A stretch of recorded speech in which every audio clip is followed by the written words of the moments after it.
31મી ડિસેમ્બરની ઉજવણી માટેનું પ્રવાસીઓનું favourite destination statue of unity બની રહ્યું. લોકોએ ડાન્સ અને કેક કાપીને ઉજવણી કરી હતી. 31 ડિસેમ્બરની ઉજવણી એટલે કે વીતેલા વર્ષને ભૂલી નવા વર્ષને આવકારવાનો દિવસ.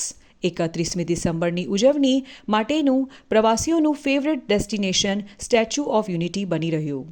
એકતાનગરના ધ ફર્ન હોટલમાં શાનદાર આયોજન કરાયું હતું. લોકોએ ડાન્સ અને કેક કાપી ઉજવણી કરી હતી. એકતાનગર ખાતે ડાન્સ ડિનરની પાર્ટી સાથે પ્રવાસીઓ ઝૂમી ઉઠ્યા હતા. ક્રૂઝ બોટ પર ખાસ પ્રવાસીઓ માટે ડાન્સનું આયોજન કરતા પ્રવાસીઓ મન મૂકીને ડાન્સની મજા માણી વિદાય લેતા વર્ષને ગુડ બાય કરી નવા વર્ષ 2024ને આવકાર્યું હતું.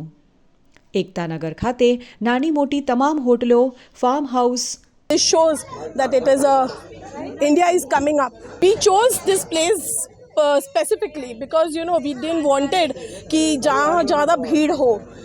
We wanted to come out of that shore sharaba thing and wanted to come to this place where there is no liquor, no smoking zone, no non-veg thing, and this is a place where you can come enjoy the property as well. And this is the cruise is also amazing thing. It has come with all the things that what you find in overseas. पूरी तरह से full है. 170 कमरे हमारे full हैं. बहुत प्रवासी आए. हर दिन के 400-450 लोग हमारे होटल में ही रुके हुए हैं. और जितनी मुझे फिगर्स मिल रहे हैं या फिर जो स्टैटिस्टिक्स मेरे पास है उस हिसाब से करीबन 3 साल का रिकॉर्ड स्टैच्यू ऑफ यूनिटी ने कंप्लीट कर दिया है. करीबन 45,000 से लोग एक दिन में प्रवासी यहाँ पे आए हैं स्टैच्यू विजिट करने के लिए. ये जैसा मैंने बोला 2023 ख़त्म अच्छा हो रहा है. काफ़ी सारे गेस्ट आ रहे हैं तो हमारी भी जिम्मेदारी बनती है हम उनको आदर सत्कार के साथ, उनको म्यूज़िक के साथ, काफ़ी डेकोरेशंस के साथ कुछ अचंभित करें. उसके लिए फन सरदार सरोवर रिजॉर्ट में हमने एक गाला डिनर रखा है. ફૂલ થઈ ગયા હતા. બધાએ એડવાન્સ બુકિંગ કરાવી રાખ્યું હતું. લોકો પહેલા ડિસ્કો ક્લબમાં જવાનો આગ્રહ રાખતા હતા, પરંતુ હવે જ્યારથી સ્ટેચ્યુ ઓફ યુનિટી બન્યું ત્યારથી ગુજરાત નહીં પરંતુ ગુજરાત બહારના લોકો પણ હવે સ્ટેચ્યુ ઓફ યુનિટી પસંદ કરી રહ્યા છે. હવે ખાસ લોકોનું આકર્ષણ ક્રૂઝ બોટ બની છે. આમ તો ક્રૂઝની મજા માણવા લોકો ગોવા જતા હોય છે, પણ હવે એકતાનગરમાં જ ક્રૂઝ બોટની મજા માણી રહ્યા છે. આજે મોટી સંખ્યામાં ક્રૂઝ બોટમાં પ્રવાસીઓ આવ્યા અને ડીજેના તાલ પર ડાન્સ કરતા જોવા મળ્યા હતા.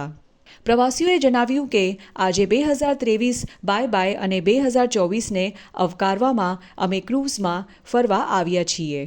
જે મઝા સ્ટેચ્યુ ઓફ યુનિટી પર ફરી રાત્રિમાં જે નજારો છે એ ક્રૂઝમાં જ છે. એટલે હવે લોકો ક્રૂઝમાં મજા માણી રહ્યા છે. અમને કેવડિયા બહુ જ મજા આવી અને 31મી નાઇટ અમે ખૂબ એન્જોય કરી ફેમિલી સાથે. ગોવાને બધે એવું થાય કે સેફટી ના રહે. અહીંયા અમે સ્ટેચ્યુ આવ્યા ફૂલ ફેમિલી સાથે, અમે ફૂલ ગ્રુપ સાથે આવીએ છીએ 18 જણના અને અમને બહુ જ મજા આવી અહીંયા. તમે કઈ જગ્યાએ ડાન્સ પાર્ટી અત્યારે કરી? અત્યારે અમે ક્રૂઝમાં ડાન્સ પાર્ટી કરી અને આ ડેક પર અમને બહુ જ મજા આવી ગઈ છે ડાન્સ કરવાની અને એન્જોય કરવાની. માટે કેવું ડેસ્ટિનેશન? ફેમિલી ટૂર માટે મસ્ત ડેસ્ટિનેશન છે. અહીંયા આવવું જ જોઈએ અને દરેક ભારતીય આવવું જોઈએ અને ખાસ ક્રૂઝમાં તો આવવું જ જોઈએ. 2023 એકતાનગર માટે સફળ રહ્યું હતું. 31 ડિસેમ્બર 2023 સુધીના આંકડા SOU સત્તામંડળે જાહેર કરેલા આંકડા મુજબ 2023માં એક જ વર્ષમાં 51,18,955 પ્રવાસીઓ આવ્યા હતા.